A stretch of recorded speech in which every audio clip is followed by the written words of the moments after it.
5-6 సంవత్సరాల నుంచి మా వారు ఈ ఊరు ప్రజల కోసం పడే సేవ కోసం పడే తాపత్రయం ఆరాటం నేను దగ్గర నుంచి చూసిన వ్యక్తిగా నాకు సమస్యలపైన అవగాహన కలిగింది.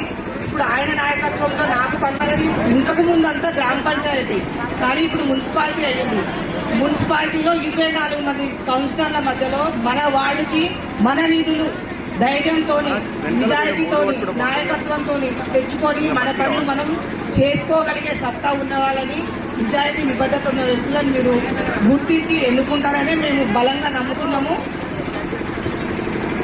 మీ 5వ వార్డు ప్రతినిధిగా మీకు కావలసిన ప్రభుత్వ పథకాలు ఫలాలు అందరికీ సమానంగా అందే విధంగా చూసి మీ మన్ననలు పొంది మీతో శభాష్ అనిపించుకునే సత్తాతో మేము పనిచేస్తామని మీకు మా ప్రాఫీస్గా చెప్తున్నాము. మీరు అదే విధంగా మాకు ఇప్పుడు మీ అండతో మీ ఓటింగ్తో మొత్తం సమాధానం ఇవ్వాలని చెప్పి మేము కోరుకుంటున్నాము.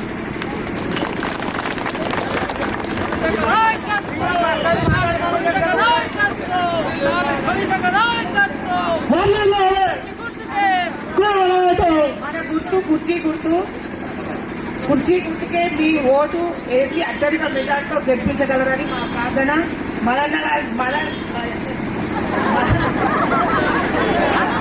మరికృష్ణ గారి నాయకత్వం ఇలాగని నిజాయితీ కలిగిన నిబద్ధత కలిగిన నాయకత్వాన్ని మీరు ఎన్నుకుంటారని మనస్ఫూర్తిగా బలంగా నమ్ముతున్నాము.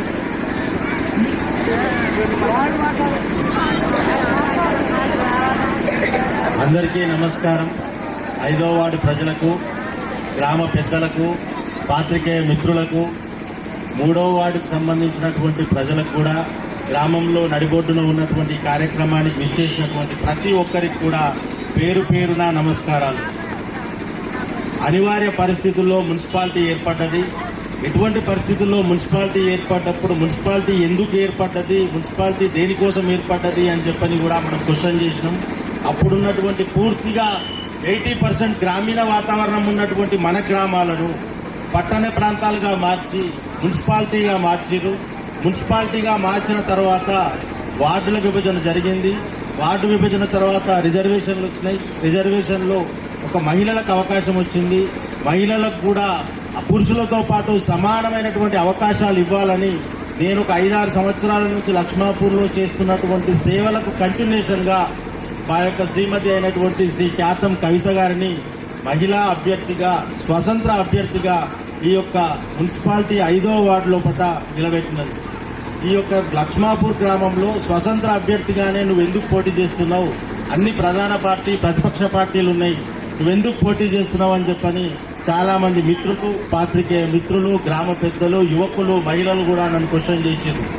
నాదొకటే విన్నపం, లక్ష్మాపూర్ గ్రామము కొన్ని సంవత్సరాలుగా రెవెన్యూ సమస్యలతోటి కొట్టుమిట్టాడుతుంది. ఈ రెవెన్యూ సమస్యను గుర్తించండి అయ్యా, మామలను గుర్తించండి. ఏ పార్టీకి వ్యతిరేకం కాదు, టీఆర్ఎస్ పార్టీకి వ్యతిరేకం కాదు, కాంగ్రెస్ పార్టీకి వ్యతిరేకం కాదు, బీజేపీ పార్టీకి వ్యతిరేకం కాదు, బీఎస్పీ పార్టీకి కూడా వ్యతిరేకం కాదు. గ్రామంలో ఉన్నటువంటి ఏ ఒక్క నాయకునికి కూడా మేము వ్యతిరేకం కాదు. అందరితోటి కలిసిమెలిసి ఉంటాము. అందరితోటి కూడా కలిసి గ్రామాభివృద్ధి కోసం అందరితోటి కలిసిమెలిసి వెళ్తుంటాం. అయినా సరే మా సమస్య ఇన్ని రోజుల నుంచి ముట్లాడుతుంది. మేము పాస్బుక్లు లేక చచ్చిపోతున్నాము. మా గ్రామం లోపల తిరిగి రెవెన్యూ ఆఫీస్ లోపల తిరిగి నాశనం అయిపోయి ఉన్నాము. మా గ్రామంలో స్వతంత్ర అభ్యర్థి గెలిచి ప్రధాన ప్రతిపక్ష పార్టీలు ఎప్పుడైతే ఓడిపోతాయో ఆ రోజు మన సమస్యను మనమే గుర్తించినట్టయితుంది. సమస్యను గుర్తించుదాం, సమస్య కోసం అని చెప్పని పోరాడుదామని చెప్పని స్వతంత్ర అభ్యర్థిగా నిలబడ్డాం. నా స్వార్థం కోసం అయితే నేను కౌన్సిలర్గా గెలవాలనుకుంటే 5-6 సంవత్సరాల నుంచి చేసిన సేవ గుర్తింపుగా ఏదో ఒక పార్టీ నాకు టికెట్ ఇచ్చేది. టికెట్ ఇచ్చినటువంటి అవకాశం కూడా ఉంది. అయినా నేను పార్టీలో చేరలేదు. ఎందుకోసం అంటే మా సమస్య అంత తీవ్రమైనది. మనకి ఇప్పుడున్న పరిస్థితుల్లో ఈ సమస్యను మనం పట్టించుకోకపోతే మనకున్నటువంటి భూమి హద్దులు కానీ, భూమికి సంబంధించిన విషయాలు కానీ నెక్స్ట్ జనరేషన్కు వెళ్ళలేవు. అందుకోసం అని చెప్పని సమస్యను పోరాడడానికే సమస్య తెలంగాణ రాష్ట్రంలో ఈ సమస్య ఉంది అని చెప్పని అన్ని పార్టీలు గుర్తించాలనే నేను స్వతంత్ర అభ్యర్థిగా నిలబడ్డా. స్వతంత్ర అభ్యర్థిగా నిలబడ్డప్పటి నుంచి మీ యొక్క అభిమానము ఏ రకంగా మేమందరం కలిసికట్టుగా ఉన్నాము. అదే ఈ ప్రాబ్లం తోటి గుర్తించిన వల్ల సమస్యను తీర్చే అవకాశం ఉంటుందని చెప్తున్నాం. అన్ని పార్టీలు మేము సమస్యను తీరుస్తాము అని చెప్తున్నాయి. కానీ గత 10 సంవత్సరాల నుంచి, గత 2 సంవత్సరాల నుంచి ప్రధాన ప్రతిపక్ష పార్టీ కానీ అధికార పార్టీ కానీ సమస్యను తీర్చే దిశగా ఎటువంటి ప్రయత్నం చేయలేదు. అటువంటి ప్రయత్నం చేయాలి. మీరందరూ అన్ని పార్టీల వారు కలిసి మన సమస్యను పరిష్కరించాలని చెప్పని మేము కోరుకుంటున్నాం. ఇంకా గత 5-6 సంవత్సరాలుగా ఎటువంటి పదవి లేకున్నా, ఎటువంటి అధికార పార్టీ సపోర్ట్ లేకున్నా, గ్రామంలో ఉన్నటువంటి యువకుల సపోర్ట్తో, లేకపోతే గ్రామంలో ఉన్నటువంటి నాయకుల సపోర్ట్తో నేను అనేక రకమైనటువంటి కార్యక్రమాల్లో పాల్గొన్నాను.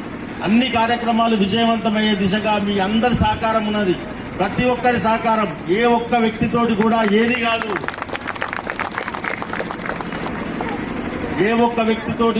ఏది కాదు, అందరూ వెనుకంటుంటేనే మన ఎన్నికల్లో ఓడిపోయినప్పటి నుంచి కూడా ఇప్పటి వరకు సమాజం సేవ కోసమే ప్రయత్నం చేస్తున్నా. నా వల్ల అయినటువంటి సొంత నిధులతోటి, ఎటువంటి పార్టీ నిధులు లేకుండా గ్రామం కోసం కష్టపడి ముందుకు సాగుతున్నా. అదేవిధంగా మీరు కూడా నా వెనుక ఉంటే నేను గ్రామాన్ని, గ్రామ సమస్యలను కుర్చీ గుర్తుకే కవిత గారి నాయకత్వం, మధు గారి నాయకత్వం. జై తెలంగాణ.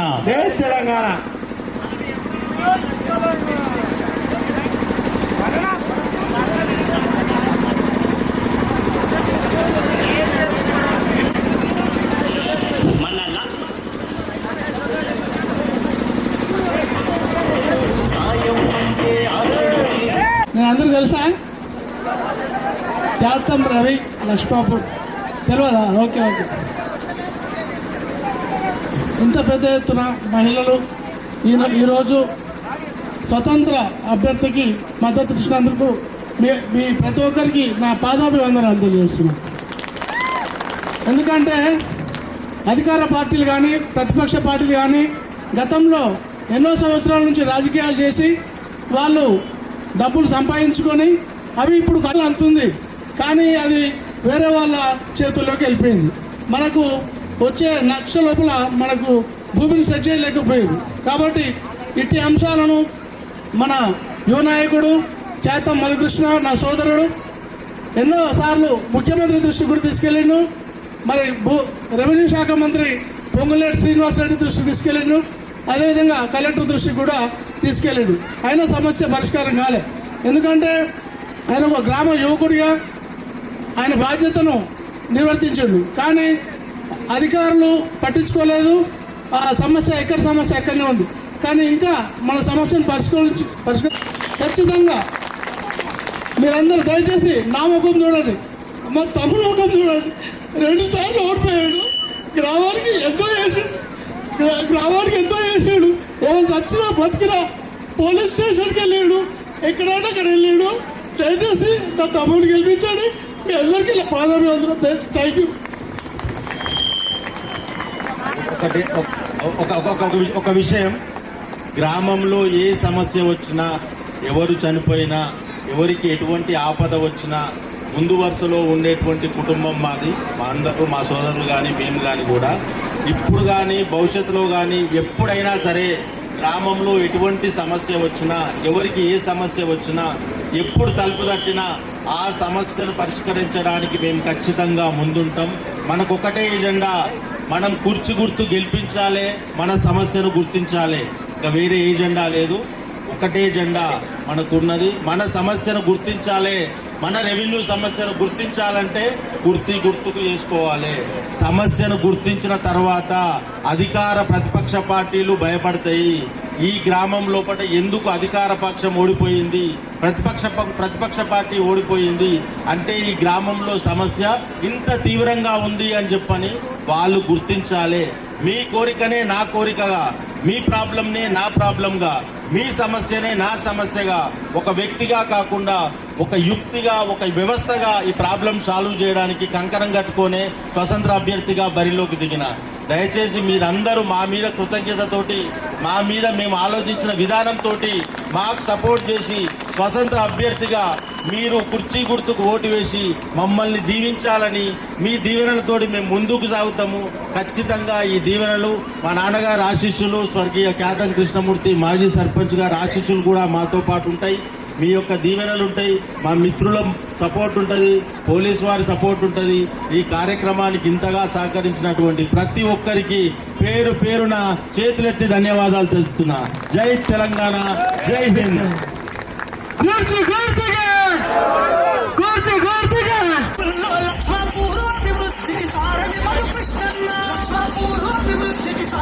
అందరూ ఒకసారి కుర్చీ గుర్తుగా చేయాలి. కుర్చీ గుర్తుగా కుర్చీ గుర్తుగా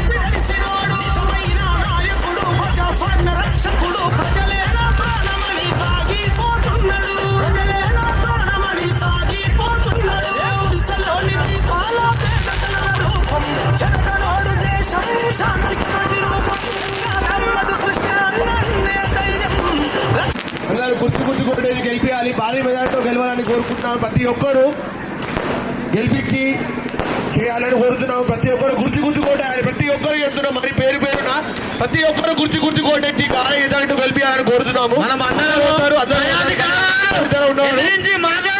వ్యక్తిని మధుకృష్ణను గెలిపించుకొని అన్ని రెవెన్యూ సమస్యలు తీర్చుకోవాలని కోరుతున్నాను. ఈ కుర్చీ గుర్తుకోసి ఓటేసి మనము కవితక్క గారిని గెలిపించుకోవాలని కోరుతున్నాను.